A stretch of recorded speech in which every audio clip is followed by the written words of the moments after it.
Hello dear students, good morning to everyone. In the last video we are discussing what is the meaning of mixed economy, what are the features of market economies and mixed economies, and what are the examples of market economies and mixed economies. ಇಲ್ಲಿ ಕೇಳಿ ವಿದ್ಯಾರ್ಥಿಗಳೇ, ನಾವು ಹಿಂದಿನ ತರಗತಿಯಲ್ಲಿ ಮಾರುಕಟ್ಟೆ ಆರ್ಥಿಕತೆ ಅಂದ್ರೆ ಏನು, ಮಾರುಕಟ್ಟೆ ಆರ್ಥಿಕತೆಗೆ ಉದಾಹರಣೆಗಳು ಯಾವುದವ, ಮಾರುಕಟ್ಟೆ ಆರ್ಥಿಕತೆಯ ಲಕ್ಷಣಗಳು ಏನಿದ್ದವು ಅನ್ನುವಂಥದ್ದನ್ನು ನಾವು ನೋಡಿದ್ದೀವಿ. ಅದೇ ರೀತಿ ಮಿಶ್ರ ಆರ್ಥಿಕತೆ ಅಂದ್ರೆ ಏನು, ಮಿಶ್ರ ಆರ್ಥಿಕತೆಗೆ ಇರತಕ್ಕಂಥ ಉದಾಹರಣೆಗಳು ಮತ್ತು ಅವುಗಳ ಲಕ್ಷಣಗಳನ್ನು ನಾವು ನೋಡ್ತಾ ಹೋಗಿದ್ದೀವಿ. So when we are studied the market economy, which economic activities are controlled, owned, managed and operated by the private sector or private, that type of economies we are called the market economy. ಇಲ್ಲಿ ಕೇಳಿ ವಿದ್ಯಾರ್ಥಿಗಳೇ, ನಾವು ಹಿಂದಿನ ತರಗತಿಯಲ್ಲಿ ನೋಡಿದ ಹಾಗೆ ಮಾರುಕಟ್ಟೆ ಆರ್ಥಿಕತೆ ಅಂದ್ರೆ ಏನು, ಯಾವ ಒಂದು ಅರ್ಥವ್ಯವಸ್ಥೆಯನ್ನ ಖಾಸಗಿಯವರು ನಡೆಸಿಕೊಂಡು ಅಂದ್ರೆ ಖಾಸಗಿಯವರ ನಿಯಂತ್ರಣದಲ್ಲಿದ್ದು ಉತ್ಪಾದನೆಗೆ ಸಂಬಂಧಪಟ್ಟಂತ ನಿಯಂತ್ರಣಗಳನ್ನು ಖಾಸಗಿಯವರೇ ತೆಗೆದುಕೊಳ್ತಾ ಇದ್ರು ಅಂತಂದ್ರೆ ಅಂತಹ ಆರ್ಥಿಕತೆಗೆ ನಾವು ಏನಂತ ಕರಿತಿದ್ದೀವಿ, ಮಾರುಕಟ್ಟೆ ಆರ್ಥಿಕತೆ ಅಂತ ಕರಿತಾ ಇದ್ದೀವಿ ಅಂತ ನೋಡಿದ್ದೀವಿ.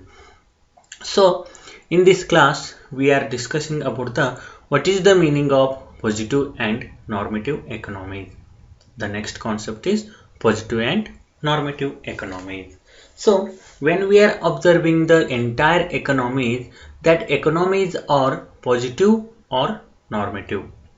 It means when we are observing the world economies, when we are adopting the economic system, that economies are positive or normative. It means that economy is a positive economy or normative economy.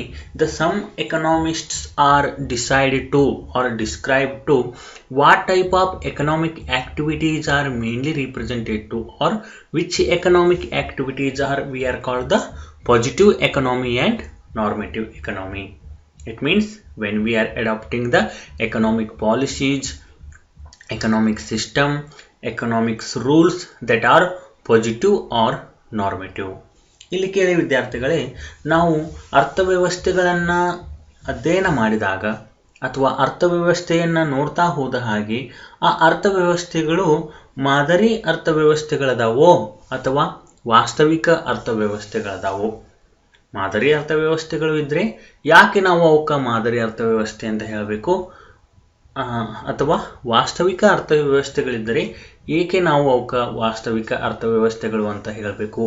ಯಾಕಂತಂದರೆ ಕೆಲವು ಅರ್ಥಶಾಸ್ತ್ರಜ್ಞರು ಹೇಳ್ತಾರೆ, ನಾವು ಹಾಕಿಕೊಂಡಂತಹ ಆರ್ಥಿಕ ನೀತಿಗಳು, ಆರ್ಥಿಕ ನಿಯಮಗಳು, ಆರ್ಥಿಕ ಯೋಜನೆಗಳು ಅವು ವಾಸ್ತವಿಕವಾಗಿದವೋ ಅಥವಾ ಮಾದರಿಯಾಗಿದವೋ ಅನ್ನೋದರ ಸಲುವಾಗಿ ನಾವು ಏನು ಕಲಿತೀವಿ, ವಾಸ್ತವಿಕ ಅರ್ಥಶಾಸ್ತ್ರ ಮತ್ತು ಮಾದರಿ ಅರ್ಥಶಾಸ್ತ್ರವನ್ನು ಕಲಿತೀವಿ ಅಂತ ಹೇಳ್ತೀವಿ. ಹಾಗಾದರೆ what is the meaning of positive economy and normative economy? Which economies we are called the positive and normative? ಹಾಗಾದರೆ ಕೇಳಿ, ಇಲ್ಲಿ ನಾವು ಯಾವ ಒಂದು ಆರ್ಥಿಕತೆಗೆ ವಾಸ್ತವಿಕ ಅರ್ಥವ್ಯವಸ್ಥೆ ಅಂತ ಹೇಳ್ತೀವಿ ಮತ್ತು ಮಾದರಿ ಅರ್ಥವ್ಯವಸ್ಥೆ ಅಂತ ಹೇಳ್ತೀವಿ. ಹಾಗಾದರೆ ವಾಸ್ತವಿಕ ಆಗಿತ್ತು ಅಂದರೆ ಅದು ಏನನ್ನ ಒಳಗೊಂಡಿರ್ತೈತಿ, ಮಾದರಿ ಆಗಿತ್ತು ಅಂದರೆ ಅದು ಏನನ್ನ ಒಳಗೊಂಡಿರ್ತೈತಿ ಅನ್ನುವಂಥದ್ದನ್ನು ನಾವಿಲ್ಲಿ ಅಧ್ಯಯನ ಮಾಡ್ತಾ ಹೋಗೋಣ ಅಂತ ಹೇಳ್ತೈತಿ. So first one, positive economy. So positive economy. Positive economics is descriptive, which explores and explains the economic things. It means positive economies are descriptive economies which explores and explains the economic things. It means which economies are descriptive and which economies are mainly represented to explores and explain the economic things, that type of economies we are called the positive economy. It means it states the what is and what would be are described. It means when we are observing the economic conditions, economic rules, economic policies are what and what would be are described. It means that are good or bad, that are what type of economic activities we will be involved, entire economies we will be seen in the positive economy. And it means it's also just explains the causes and effects of economic facts. Only it describes the economic causes and effects of economic facts. It means it just explains the causes and effects of economic facts. It means when we are observing the positive economy, it's only explain the what are the causes and effects of the economic facts. Economic facts means poverty, unemployment, employment and GDP and growing system, etc. And why we are observing the, it means what are the causes and effects of low level of population, like a low level of education and low level of economic policies and low level of growth structure. That type of causes and effects will be seen in the positive economy. And the study of what is and what was under the given set of circumstances is called positive economy. It means it's only studied the what was and what is in the given circumstance is called a positive economy. It means the distinction between the positive and normative economic analysis is not a sharp one. It means only the positive economy explain the causes and effects of the economic facts. It only shows the what is and what was. And also the positive and normative economies are called, it means the study of what is and what was under the given set of circumstances. It means the positive economies aims make a descriptions of an economic activities. It's the aim is descriptions of, it means a descriptions of economic activities. And when we are observing the positive economy can be verified with actual data. Positive economy, it will be verified the basis on the actual data, and it's based upon facts and thus not suggestions of the economy. It's only shows the what are the facts of economies. It's not suggesting the any level of economic activities, and it's not suggest the any economic things. It does not give any value of judgment. It means positive economy, it's do not gives any value of judgment in the economy. It only shows the what is and what was the economic things, or what is and what was the economy. Understand? It means positive economy is a descriptive which explores and explain the economic things. ಇಲ್ಲಿ ಕೇಳಿ ವಿದ್ಯಾರ್ಥಿಗಳೇ, ವಾಸ್ತವಿಕ ಅರ್ಥಶಾಸ್ತ್ರ ಅಂದ್ರೆ ಏನು? Positive economy ಅಂದ್ರೆ ಏನಿಲ್ಲಿ? ವಾಸ್ತವಿಕ ಅರ್ಥಶಾಸ್ತ್ರ ಅಂದ್ರೆ ಏನು ಅಂತ ಹೇಳ್ತೀವಿ. ಹಾಗಾದ್ರೆ ಏನಿದು ವಾಸ್ತವಿಕ ಅರ್ಥಶಾಸ್ತ್ರ ಅಂದ್ರೆ? ಒಂದು ಅರ್ಥವ್ಯವಸ್ಥೆಯಲ್ಲಿ ವಿವಿಧ ಕಾರ್ಯತಂತ್ರಗಳು ವಾಸ್ತವವಾಗಿ ಹೇಗೆ ಕಾರ್ಯನಿರ್ವಹಿಸುತ್ತವೆ ಎಂಬುದನ್ನು ಅಧ್ಯಯನ ಮಾಡುವ ಶಾಸ್ತ್ರಕ್ಕೆ ವಾಸ್ತವಿಕ ಅರ್ಥಶಾಸ್ತ್ರ ಎನ್ನುವರು. ಒಂದು ಅರ್ಥವ್ಯವಸ್ಥೆಯಲ್ಲಿ ವಿವಿಧ ಕಾರ್ಯತಂತ್ರಗಳು ವಾಸ್ತವವಾಗಿ ಹೇಗೆ ಕಾರ್ಯನಿರ್ವಹಿಸುತ್ತವೆ ಎಂಬುದನ್ನು ಅಧ್ಯಯನ ಮಾಡುವ ಶಾಸ್ತ್ರಕ್ಕೆ ನಾವು ಏನಂತ ಕರಿತೀವಿ? ವಾಸ್ತವಿಕ ಅರ್ಥಶಾಸ್ತ್ರ. ಅಂದ್ರೆ ಅರ್ಥವ್ಯವಸ್ಥೆಯಲ್ಲಿ ಹಾಕಿಕೊಂಡಂತಹ ಕಾರ್ಯಗಳು ಅಥವಾ ಯೋಜನೆಗಳು ಹೇಗೆ ಕಾರ್ಯವನ್ನು ನಿರ್ವಹಿಸಕತ್ತವ ಅನ್ನುವಂಥದ್ದನ್ನ ಅಧ್ಯಯನ ಮಾಡುವಂತಹ ಶಾಸ್ತ್ರಕ್ಕೆ ನಾವು ಏನಂತ ಕರಿತೀವಿ? ವಾಸ್ತವಿಕ ಅರ್ಥಶಾಸ್ತ್ರ ಅಂತ ಹೇಳ್ತೀವಿ. ಅಥವಾ ಒಂದು ಅರ್ಥವ್ಯವಸ್ಥೆಯಲ್ಲಿ ನಾವು ಅಧ್ಯಯನ ಮಾಡಿದ ಹಾಗೆ ಅದು ಹೇಗೆ ಕಾರ್ಯತಂತ್ರಗಳನ್ನು ನಿರ್ವಹಿಸುತ್ತದೆ ಅನ್ನುವಂಥದ್ದನ್ನ ಅಧ್ಯಯನ ಮಾಡುವಂತಹ ಶಾಸ್ತ್ರಕ್ಕೂ ಸಹ ನಾವೇನಂತ ಕರಿತೀವಿ? ವಾಸ್ತವಿಕ ಅರ್ಥಶಾಸ್ತ್ರ ಅಂತ ಹೇಳ್ತೀವಿ ಅಂತ ಹೇಳ್ತಾನ. ಇನ್ನ ವಾಸ್ತವಿಕ ಅರ್ಥಶಾಸ್ತ್ರವು ಇದ್ದದ್ದನ್ನ ಇದ್ದ ಹಾಗೆ ತಿಳಿಸುತ್ತದೆ. ಈ ವಾಸ್ತವಿಕ ಅರ್ಥಶಾಸ್ತ್ರ ಏನ್ ಮಾಡ್ತೈತಿ ಅಂತ ಹೇಳ್ತಾನವ? ಇದ್ದದ್ದನ್ನ ಇದ್ದ ಹಾಗೆ ತಿಳಿಸುತ್ತದೆ. ಅಂದ್ರೆ ಅರ್ಥವ್ಯವಸ್ಥೆ ಏನಿದೆಯೋ ಅದನ್ನೇ ತಿಳಿಸ್ತದ. ಅಂದ್ರೆ ಬಡತನ ಅಂದ್ರೆ ಏನು, ನಿರುದ್ಯೋಗ ಅಂದ್ರೆ ಏನು, ಉದ್ಯೋಗ ಅಂದ್ರೆ ಏನು, ಮತ್ತೆ ಆರ್ಥಿಕ ಅಭಿವೃದ್ಧಿ ಆಗಕತ್ತಿಲ್ಲ ಅನ್ನೋದನ್ನ ಇಂಥದನ್ನ ತಿಳಿಸ್ತೈತಿ. ಮತ್ತು ಇದು ಸಮಸ್ಯೆಗಳಿಗೆ ಕಾರಣ ಮತ್ತು ಪರಿಣಾಮಗಳ ಕುರಿತು ತಿಳಿಸುತ್ತದೆ. ಅಂದ್ರೆ ಬಡತನ ಯಾಕಾಗತೈತಿ, ನಿರುದ್ಯೋಗ ಯಾಕಾಗತೈತಿ ಅನ್ನುವಂಥ ಕಾರಣಗಳು ಮತ್ತು ಪರಿಣಾಮಗಳ ಕುರಿತು ಸಹ ಏನ್ ಮಾಡ್ತೈತಿ? ಇದು ತಿಳಿಸ್ತೈತಿ ಅಂತ ಹೇಳ್ತಾನ. ಹಾಗಾದ್ರೆ ಇಲ್ಲಿ ನೋಡ್ರಿ, ಬೆಲೆ ಕಡಿಮೆಯಾದಾಗ ಅಥವಾ ಬೇಡಿಕೆ ಹೆಚ್ಚಾಗುತ್ತದೆ ಅನ್ನುವಂಥ ವಿಷಯಗಳ ಕುರಿತು ತಿಳಿಸುತ್ತದೆ.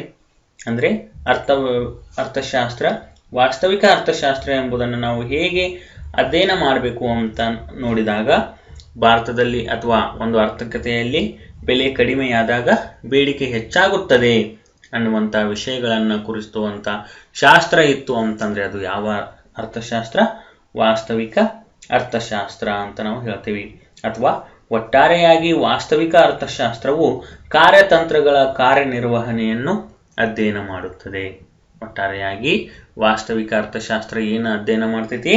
ಕಾರ್ಯತಂತ್ರಗಳ ಕಾರ್ಯನಿರ್ವಹಣೆಯ ಕುರಿತು ಅಧ್ಯಯನ ಮಾಡುತ್ತದೆ ಅಂತ ಹೇಳ್ತಾನ. ಅಂದ್ರೆ ವಾಸ್ತವಿಕ ಅರ್ಥಶಾಸ್ತ್ರವು ಆರ್ಥಿಕತೆ ಇರುವ ಪರಿಸ್ಥಿತಿಯನ್ನು ಕ್ರಮಬದ್ಧವಾಗಿ ತಿಳಿಸುವ ಜ್ಞಾನವಾಗಿದೆ ಅಂತಲೂ ಸಹ ನಾವು ಹೇಳಬಹುದು. ಅಂದ್ರೆ ಯಾವುದು ಏನಾಗಿತ್ತು, ಹೇಗಿದೆ ಎಂಬುದು ಮಾತ್ರ ವಾಸ್ತವಿಕ ಅರ್ಥಶಾಸ್ತ್ರ ತಿಳಿಸುತ್ತದೆಯೇ ಹೊರತು ಯಾವುದು ಹೇಗಿರಬೇಕೆಂದು ಇದನ್ನು ಇದ್ದದ್ದನ್ನು ಇದ್ದ ಹಾಗೆ ತಿಳಿಸುವ ಶಾಸ್ತ್ರ ಅಂತ ಸಹ ನಾವು ಹೇಳಬಹುದು ಅಂತ ಹೇಳ್ತೀವಿ. ನಿಮಗೆ ಇದನ್ನ 1 ಮಾರ್ಕ್ಸ್ 2 ಮಾರ್ಕ್ಸಿಗೆ ಅಥವಾ 1 ಮಾರ್ಕ್ಸಿಗೆ ಕ್ವಶನ್ ಕೇಳ್ತಾನ.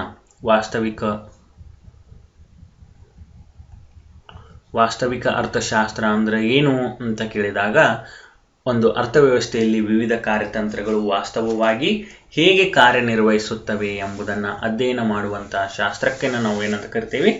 ವಾಸ್ತವಿಕ ಅರ್ಥಶಾಸ್ತ್ರ ಅಂತ ಕರಿತೀವಿ ಅಂತ ಹೇಳ್ರಿ ಅಂತ ಹೇಳ್ತೀನಿ. Okay, so next one, normative economics. The next concept is normative economics. Normative economics is prescriptive.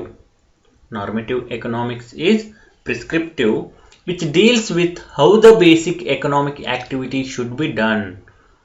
Normative economics is a prescriptive which deals with how the basic economic activity should be done. It only explores and explains things, but also advocates, evaluates, and condemns things. It means when we are observing the normative economics is a prescriptive which deals with the how the basic economic activity should be done, and it's also explain the economic things, and it's also advocate and evaluates and condemns the economic things. It means when we are adopting the economic policies, that policies are good or bad, that policies are correct or wrong, that policies are improve the economic things or not improving the economic things. When we are adopting the rules, that rules are good or bad. Like when we are adopting the pre and compulsory education, that type of economic activities are good or bad. And when we are observing the employment structures, like we are specialized or we are specified the loan system and credit creations, that are good or bad. And when we are adopting the foreign investors, that foreign investment is a right or wrong in our economy, that entire things are condemned and evaluates and advocate the economies. It also shows the good advisor of the normative economy. It means normative economy is generally called a advisor of the economy. So it also gives remedies for the economic problem. It means when the problems are arise, what type of solution we will be seen in the normative economy. It means normative economy solve the entire economic problems or gives the remedies of the economic problems. Normative economics is one which tells about rightness and wrongness of the thing. It means when we are adopting the rule, tobacco is causes of cancer or tobacco is the harmful of health, that policy is right or wrong. It means when the tobacco will be having, it means which persons are having the tobacco, that only applicable to that type of people, but that not improving the economic conditions. It is a rightness and wrongness. These type of policies and these type of rules will be criticize and explain the normative economics. That means normative economics is one which tells about rightness and wrongness of the things. It also tells how things ought to be. means it also tells the how things ought to be. It means when we are observing the normative economy, it cannot verify the actual data. It means it explain the what type of data we will be seeing in the economy, and the normative economic aims to determine the ideals or to determine the ideals. It means normative economy based upon individual opinion, and therefore it suggests the nature, gives the value of judgment. It means normative economics gives the value of judgment. It means which economy will be basis on the economic activities will be good or bad. It's explain the economic policies are evaluate and advocate of the economy. That entire features we will be seen in the normative economy. It means when we are observing the normative economy, it's prescriptive, which deals with the how the basic economic activities should be done. It is also compulsory for 1 marks and 2 marks question.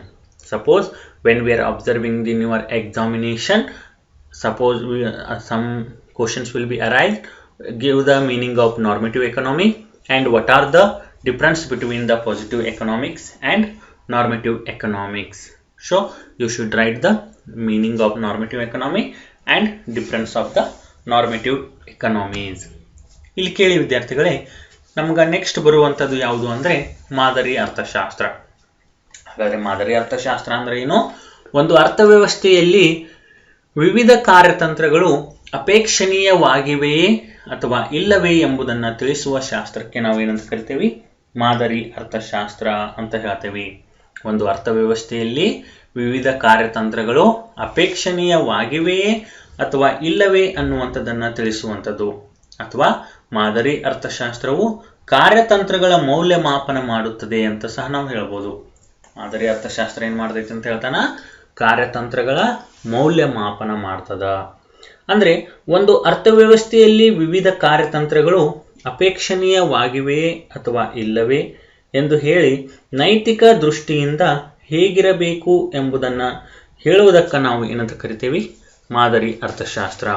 ಅಂದರೆ ಇದು ನಾವು ಏನಾದರೂ ಒಂದು ನೀತಿಗಳನ್ನು, ಏನಾದರೂ ಒಂದು ಯೋಜನೆಗಳನ್ನು ಹಾಕೊಂಡಿದ್ದೀವಿ ಅಂತಂದರೆ ಆ ಯೋಜನೆ ಸರಿ ಐತೋ ಅಥವಾ ತಪ್ಪೈತೋ, ಯಾಕೆ ಅದು ಸರಿ ಐತಿ, ಯಾಕೆ ಅದು ತಪ್ಪೈತಿ, ಮತ್ತು ಅದನ್ನು ಹಾಕಿಕೊಳ್ಳುವುದರಿಂದ ನಮಗೆ ಅನುಕೂಲ ಆಗ್ತೈತೋ ಅಥವಾ ಇಲ್ಲವೋ ಅನ್ನುವಂಥವು ಎಲ್ಲವುಗಳನ್ನು ನೈತಿಕ ದೃಷ್ಟಿಯಿಂದ ಇದು ಹೇಗಿರಬೇಕಿತ್ತು, ಹೇಗಿದ್ರೆ ಚಲೋ ಅನ್ನುವಂಥದ್ದನ್ನು ತೋರಿಸುವಂತಹ ಅರ್ಥಶಾಸ್ತ್ರ ಯಾವುದಾಗಿರ್ತೈತಿ? ನಮಗೆ ಮಾದರಿ ಅರ್ಥಶಾಸ್ತ್ರ ಆಗಿರ್ತೈತಿ ಅಂತ ಹೇಳ್ತಾನ.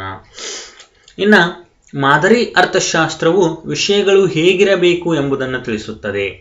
ಅಂದರೆ ನಾವು ಹಾಕೊಂಡಂಥ ಯೋಜನೆಗಳು ಅಥವಾ ಅರ್ಥವ್ಯವಸ್ಥೆ ಹೇಗಿರಬೇಕು ಅನ್ನುವಂಥದ್ದನ್ನು ತಿಳಿಸುವಂತಹ ಅರ್ಥಶಾಸ್ತ್ರ ಯಾವುದಾಗಿರ್ತೈತಿ? ಮಾದರಿ ಅರ್ಥಶಾಸ್ತ್ರ ಆಗಿರ್ತೈತಿ ಅಂತ ಹೇಳ್ತೀವಿ. ಇನ್ನು ಮಾದರಿ ಅರ್ಥಶಾಸ್ತ್ರವು ವಿಷಯಗಳು ಸರಿ ಅಥವಾ ತಪ್ಪುಗಳ ಕುರಿತು ತಿಳಿಸುತ್ತದೆ. ಆಗಲೇ ಹೇಳಿದೆವಲ್ಲ, ಭಾರತದಲ್ಲಿ ಆರ್ಥಿಕ ಸಮಾನತೆಯನ್ನು ತರಬೇಕು ಅನ್ನುವಂತಹದ್ದನ್ನು ಏನಾದರೂ ಹಾಕೊಂಡಿತ್ತು ಅಂತಂದರೆ ಅದು ಯಾವ ಅರ್ಥವ್ಯವಸ್ಥೆ ಆಗಿರ್ತೈತಿ? ಮಾದರಿ ಅರ್ಥವ್ಯವಸ್ಥೆ. ಅಂದರೆ ಭಾರತದಲ್ಲಿ ಕುಟುಂಬ ಯೋಜನೆಯನ್ನು ಕಡ್ಡಾಯವಾಗಿ ಜಾರಿಗೆ ತರಬೇಕು. ಯಾಕಂತಂದರೆ ಕುಟುಂಬ ಯೋಜನೆಯನ್ನು ತರಲಿಲ್ಲ ಅಂತಂದರೆ ಜನಸಂಖ್ಯೆ ಹೆಚ್ಚಳ ಆಗ್ತದ, ಆರೋಗ್ಯದಲ್ಲಿ ಏರುಪೇರಾಗ್ತೈತಿ, ಶಿಕ್ಷಣದಲ್ಲಿನ ಪ್ರಮಾಣದಲ್ಲಿ ಕೊರತೆ ಆಗ್ತೈತಿ. ಈ ರೀತಿಯ ಹಲವಾರು ಯೋಜನೆಗಳನ್ನು ಹಾಕಿಕೊಳ್ಳುವಂತಹ ಅರ್ಥವ್ಯವಸ್ಥೆ ಯಾವುದಾಗಿರ್ತೈತಿ? ಮಾದರಿ ಅರ್ಥವ್ಯವಸ್ಥೆ ಆಗಿರ್ತೈತಿ ಅಂತ ಹೇಳ್ತಾನ. ಇಲ್ಲಿಯೂ ಸಹ ನಿಮಗೆ ಏನು ಕೇಳ್ತಾನ? ಮಾದರಿ ಅರ್ಥಶಾಸ್ತ್ರ ಅಂದರೆ ಏನು ಅಂತಾದರೂ ಕೇಳ್ಬೋದು, ಅಥವಾ ವಾಸ್ತವಿಕ ಅರ್ಥಶಾಸ್ತ್ರ ಮತ್ತು ಮಾದರಿ ಅರ್ಥಶಾಸ್ತ್ರಗಳ ನಡುವಿನ ವ್ಯತ್ಯಾಸಗಳನ್ನು ಕೇಳಿದ್ನು ಅಂತಂದರೆ ಇದನ್ನು ಬರೀರಿ ಅಂತ ಹೇಳ್ತೀವಿ. Next concept is what is the meaning of micro economics and macroeconomics. It means we are already know the meaning of micro and macro, but in your examination he will be asked the question for what are the difference between the microeconomics and macroeconomics. ಅಂದರೆ ನಿಮ್ಗೆ exam ದೃಷ್ಟಿಯಿಂದ ಏನು ಕೇಳ್ತಾನ? ಸೂಕ್ಷ್ಮ ಮತ್ತು ಸಮಗ್ರ ಅರ್ಥಶಾಸ್ತ್ರದ ನಡುವಿನ ವ್ಯತ್ಯಾಸಗಳನ್ನು ತಿಳಿಸಿರಿ ಅಂತ ಕೇಳ್ತಾನ. ಸೊ ಏನೇನು ಅದಾವ ಡಿಫ್ರೆನ್ಸ್ ಅಂತ ನಾವಿಲ್ಲಿ ನೋಡ್ತಾ ಹೋಗ್ಬಿಡೋಣ. So when we are observing the definition, the study of economic activities of a small part of the economy is called as microeconomics. That means microeconomics is the type of economics. It studied the economic activities of small part of the economy is called a microeconomics. In microeconomics, the studied, it means microeconomics studied the individual economic agents in the economy like a individual firm, individual household, individual consumer, individual producer, etc. are studied. It means when we are observing the what type of individual like a individual household, individual firm, individual consumer, individual producer, etc. that are the concepts of microeconomic studied. And what are the examples of microeconomics? Consumer behavior, demand, supply, etc. It means only demand is the example of microeconomics, and the aggregate demand, aggregate supply, that are the examples of macroeconomics anta ಹೇಳ್ತೀವಿ. It means it has a narrow concept. When we are observing the microeconomic studied, it has the narrow concept of the economy. These are the four features. It means some lot of features we will be seen in the microeconomics, but when we are seeing the your examination part and your NCERT's syllabus, only we will be observing these four main features of microeconomics. ನಿಮಗೆ ಇಲ್ಲಿ ಮುಂದಿನ ವಿಷಯ ಏನು ಅಂತಂದ್ರೆ ಸೂಕ್ಷ್ಮ ಅರ್ಥಶಾಸ್ತ್ರ. ಯಾಕಂದ್ರೆ ನಿಮ್ಗೆ ಎಕ್ಸಾಮಿನೇಷನ್ ಒಳಗೆ ಏನು ಕೇಳ್ತಾನೆ, ಸೂಕ್ಷ್ಮ ಅರ್ಥಶಾಸ್ತ್ರ ಮತ್ತು ಸಮಗ್ರ ಅರ್ಥಶಾಸ್ತ್ರದ ನಡುವಿನ ವ್ಯತ್ಯಾಸಗಳು ಏನು ಅಂತ ಕೇಳಿದಾಗ ನೀವು ಇದನ್ನ ಬರೀಬೇಕಾಗ್ತದ. ಹಾಗಾಗಿ ಇಲ್ಲಿ ಸೂಕ್ಷ್ಮ ಅರ್ಥಶಾಸ್ತ್ರ ಅಂದ್ರೆ ಏನು, ಉದಾಹರಣೆಗಳು ಯಾವುದಾವ, ಸೂಕ್ಷ್ಮ ಅರ್ಥಶಾಸ್ತ್ರ ಮತ್ತು ಸಮಗ್ರ ಅರ್ಥಶಾಸ್ತ್ರಕ್ಕೆ ಇರತಕ್ಕಂಥ ವ್ಯತ್ಯಾಸ ಇಲ್ಲಿ ಬರೀ 2 ಮಾರ್ಕ್ಸಿಗೆ ಕೇಳ್ತಾನೆ ನಿಮ್ಗೆ. ಹಾಗಾಗಿ ನಾನು ನಿಮ್ಗೆ 4 ವ್ಯತ್ಯಾಸಗಳನ್ನ ಹೇಳ್ತಾ ಹೋಗಿನಿ. ಇಲ್ಲಿ ನೋಡ್ರಿ, ಸೂಕ್ಷ್ಮ ಅರ್ಥಶಾಸ್ತ್ರ. ಸೂಕ್ಷ್ಮ ಅರ್ಥಶಾಸ್ತ್ರವು ಅರ್ಥವ್ಯವಸ್ಥೆಯಲ್ಲಿರುವ ಸಣ್ಣ ಸಣ್ಣ ಘಟಕಗಳ ಕುರಿತು ಅಧ್ಯಯನ ಮಾಡುತ್ತದೆ. ಏನು ಸೂಕ್ಷ್ಮ ಅರ್ಥಶಾಸ್ತ್ರ ಐತಲ್ಲ, ಅದು ಅರ್ಥವ್ಯವಸ್ಥೆಯಲ್ಲಿರ್ತಕ್ಕಂಥ ಸಣ್ಣ ಸಣ್ಣ ಘಟಕಗಳ ಕುರಿತು ಅಧ್ಯಯನ ಮಾಡುತ್ತದೆ ಅಂತ ಹೇಳ್ತಾನ. ಉದಾಹರಣೆಗೆ ಅನುಭೋಗಿಯ ವರ್ತನೆ, ಬೇಡಿಕೆ, ಪೂರೈಕೆ ಮುಂತಾದವುಗಳು. ಇಲ್ಲಿ ಬರೇ ಬೇಡಿಕೆ ಪೂರೈಕೆ ಬಂತು ಅಂತಂದ್ರೆ ಯಾವುದಕ್ಕೆ ಉದಾಹರಣೆ? ಅದು ಸೂಕ್ಷ್ಮ ಅರ್ಥಶಾಸ್ತ್ರಕ್ಕೆ. ಸಮಗ್ರ ಬೇಡಿಕೆ ಸಮಗ್ರ ಪೂರೈಕೆ ಅಂತ ಏನಾದರೂ ಬಂತು, aggregate demand and aggregate supply ಅಂತಂದ್ರೆ ಅದು ಯಾವುದಕ್ಕೆ ಉದಾಹರಣೆ ಆಗ್ತೈತಿ? ಸಮಗ್ರ ಅರ್ಥಶಾಸ್ತ್ರಕ್ಕೆ ಆಗ್ತದೆ. ಸ್ವಲ್ಪ ಅದನ್ನು ನೋಡ್ಕೊರಿ. ಓಕೆ, ಸೂಕ್ಷ್ಮ ಅರ್ಥಶಾಸ್ತ್ರವು ಒಬ್ಬ ಅನುಭೋಗಿ, ಒಬ್ಬ ಉತ್ಪಾದಕ, ಒಂದು ಉದ್ಯಮ ಘಟಕ ಮುಂತಾದವುಗಳ ಕುರಿತು ತಿಳಿಸುತ್ತದೆ. ಏನು ಒಂದು ಒಬ್ಬ ಅಂತ ಬರ್ತೈತಿಲ್ಲ, ಅದು ಯಾವುದಕ್ಕೆ ಉದಾಹರಣೆ ಅಂತ ತಿಳ್ಕೊಂಡ್ಬಿಟ್ರಿ? ಸೂಕ್ಷ್ಮ ಅರ್ಥಶಾಸ್ತ್ರಕ್ಕೆ ಉದಾಹರಣೆ. ಅಂದರೆ ಸೂಕ್ಷ್ಮ ಅರ್ಥಶಾಸ್ತ್ರದಲ್ಲಿ ಒಬ್ಬ ಅನುಭೋಗಿ, ಒಬ್ಬ ಉತ್ಪಾದಕ, ಒಂದು ಉದ್ಯಮ ಘಟಕ ಮುಂತಾದವುಗಳ ಕುರಿತು ಅಧ್ಯಯನ ಮಾಡ್ತೈತಿ ಅಂತ ಹೇಳ್ತೀವಿ. ಹಾಗಾಗಿ ಇವೆಲ್ಲವೂ ಯಾವುವು? ಅರ್ಥವ್ಯವಸ್ಥೆಯ ಚಿಕ್ಕ ಚಿಕ್ಕ ಘಟಕಗಳು ಅಥವಾ ಸಣ್ಣ ಸಣ್ಣ ಘಟಕಗಳಾಗಿರೋದ್ರಿಂದ ಇದನ್ನು ನಾವೇನಂತ ಕರಿತೀವಿ? ಸೂಕ್ಷ್ಮ ಅರ್ಥಶಾಸ್ತ್ರ ಅಂತ ಕರಿತೀವಿ ಅಂತ ಹೇಳ್ತಾನ. ಇನ್ನು ಸೂಕ್ಷ್ಮ ಅರ್ಥಶಾಸ್ತ್ರದ ವ್ಯಾಪ್ತಿ ಪರಿಮಿತವಾದದ್ದು ಅಥವಾ ಮಿತವಾಗಿರುವುದು, ಸಣ್ಣದು ಅಂತಲೂ ಸಹ ನಾವು ಹೇಳ್ಬೋದು ಅಂತ ಹೇಳ್ತೀವಿ. ಇನ್ನು macro economics. The study of economic activities relating to the whole economy is called as macroeconomics. It means when we are studying the macroeconomics, that explains the whole economic activities or whole economy. That type of economics we are called the macroeconomics. And macroeconomics is basically concerned with the determination of the aggregate output and general price level in the economy as a whole. It means when we are studying the macroeconomics, it basically concerned with the determination of the aggregate output and general price level in the economy as a whole. And what are the examples of macroeconomics? National income, unemployment, foreign trade, etc. are the examples of macroeconomics. It means national economic is the broad concept, unemployment is also broad concept, foreign trade is also broad concept. That broad concept are studied in the macroeconomic study. It has broad concept of the economy. So microeconomics is the narrow concept and macroeconomics is the broad concept of the economy. ಹಾಗಾದ್ರೆ ಕೇಳಿ, ಸಮಗ್ರ ಅರ್ಥಶಾಸ್ತ್ರ ಅಂದ್ರೆ ಏನು ಅಂತ ಹೇಳ್ತೀವಿ ಅಂತಂದ್ರೆ, ಸಮಗ್ರ ಅರ್ಥಶಾಸ್ತ್ರ ಒಟ್ಟು ಆರ್ಥಿಕತೆಯನ್ನು ಸಮಗ್ರವಾಗಿ ಅಧ್ಯಯನ ಮಾಡುತ್ತದೆ. ಅಂದರೆ ಒಟ್ಟಾರೆ ಅರ್ಥವ್ಯವಸ್ಥೆಯನ್ನು ಅಧ್ಯಯನ ಮಾಡುವಂಥ ಶಾಸ್ತ್ರ ಯಾವುದಾಗಿರ್ತೈತಿ? ಸಮಗ್ರ ಅರ್ಥಶಾಸ್ತ್ರ ಆಗಿರ್ತೈತಿ. ಹಾಗಾಗಿ ಒಟ್ಟು ಆರ್ಥಿಕತೆಯ ಕುರಿತು ಅಧ್ಯಯನ ಮಾಡುವಂತಹ ಸಮಗ್ರವಾದ ಅಧ್ಯಯನಕ್ಕೆ ನಾವು ಏನಂತ ಕರಿತೀವಿ? ಸಮಗ್ರ ಅರ್ಥಶಾಸ್ತ್ರ ಅಂತ ಹೇಳ್ತೀವಿ ಅಂತ ಹೇಳ್ತಾನ. ಉದಾಹರಣೆಗೆ ರಾಷ್ಟ್ರೀಯ ವರಮಾನ, ನಿರುದ್ಯೋಗ, ವಿದೇಶಿ ವ್ಯಾಪಾರ ಮುಂತಾದವುಗಳು. ರಾಷ್ಟ್ರೀಯ ವರಮಾನ, ನಿರುದ್ಯೋಗ, ವಿದೇಶಿ ವ್ಯಾಪಾರಗಳಂತಹ ವಿಶಾಲವಾದ ಅಧ್ಯಯನಗಳನ್ನು ಮಾಡುವಂತಹ ಶಾಸ್ತ್ರವೇ ಯಾವುದಾಗಿರ್ತೈತಿ? ಸಮಗ್ರ ಅರ್ಥಶಾಸ್ತ್ರ ಆಗಿರ್ತೈತಿ ಅಂತ ಹೇಳ್ತಾನ. ಅಂದ್ರೆ ಸಮಗ್ರ ಅರ್ಥಶಾಸ್ತ್ರದ ವ್ಯಾಪ್ತಿ ಏನಾಗೈತಿ? ವಿಶಾಲವಾದದ್ದು ಅಂತ ಹೇಳ್ತೀವಿ. ಎರಡರದ್ದು ಡಿಫ್ರೆನ್ಸ್ ಕೇಳಿದಾಗ ಬರೆದು ಬಿಡ್ರಿ ಅಂತ ಹೇಳ್ತೀನಿ. ಇನ್ನು ನೆಕ್ಸ್ಟ್ ಅಪರ್ಚುನಿಟಿ ಕಾಸ್ಟ್. ಇದನ್ನು ನಾನು ಆಲ್ರೆಡಿ ಹೇಳಿ ನಿಮ್ಗೆ, ಬಟ್ ಆದ್ರೂ ಡೆಫಿನಿಷನ್ ಪರ್ಪೋಸಸ್ ನೋಡಿದಾಗ ಎರಡು ಡೆಫಿನಿಷನ್ ಅನ್ನು ನೋಡ್ತೀವಿ. ಏನು ಅಂತ ಹೇಳಿದ್ರೆ, the opportunity cost is the cost of producing next best alternative commodity that has been sacrificed to produce a certain commodity. And also seen the opportunity cost is the cost of next best alternative sacrifice in order to produce a good. It means when we are observing the opportunity cost is the cost of next best alternative sacrifice in the order to produce a goods. That means when we are observing the production possibility frontier, that shows the when the producer increases to production of wheat or a production of corn, he will be sacrificed the cotton. That is the best example of opportunity cost.